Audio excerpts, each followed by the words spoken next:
சூரியன் உதிக்கும்போது, ஒரு புதிய நாளில் அதன் தங்க ஒளியை வீசும்போது, நம்பிக்கை, ஆசீர்வாதங்கள் மற்றும் தெய்வீக கிருபை நிறைந்த ஒரு ஆண்டை நாங்கள் வரவேற்கிறோம்.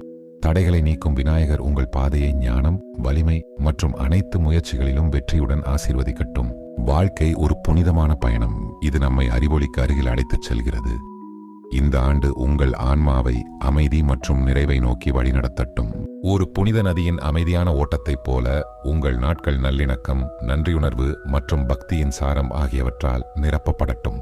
லக்ஷ்மி தேவி வரவிருக்கும் ஆண்டில் உங்களுக்கு செழிப்பு, மிகுதி மற்றும் நித்திய மகிழ்ச்சியின் ஒளியை பொழியட்டும். ஆன்மீக பாதையில் எடுத்து வைக்கும் ஒவ்வொரு அடியும் ஆன்மாவை பலப்படுத்துகிறது. உங்கள் தெய்வீக இலக்குகளை நோக்கி நீங்கள் பயணிக்கும் போது இந்த ஆண்டு தெளிவையும் நோக்கத்தையும் கொண்டு வரட்டும். இந்த புதிய தொடக்கத்தை பக்தியுடனும் மகிழ்ச்சியுடனும் கொண்டாடுவோம். வளமான மற்றும் அமைதியான ஆண்டிற்காக தெய்வீகத்திற்கு பிரார்த்தனை செய்வோம். ஓம். பிரபஞ்சத்தின் நித்திய ஒளி, அதன் அதிர்வு உங்கள் வாழ்க்கையை அமைதி, அன்பு மற்றும் ஆன்மீக விழிப்புணர்வுடன் நிரப்பட்டும். இந்த புனித நாளில் தெய்வீக அருள், உள் அமைதி மற்றும் முடிவற்ற மகிழ்ச்சி நிறைந்த ஆசீர்வதிக்கப்பட்ட புத்தாண்டை நாங்கள் விரும்புகிறோம். ஒளியை நோக்கிய இந்த ஆன்மீக பயணத்தில் நாம் ஒன்றாக நடப்போம்.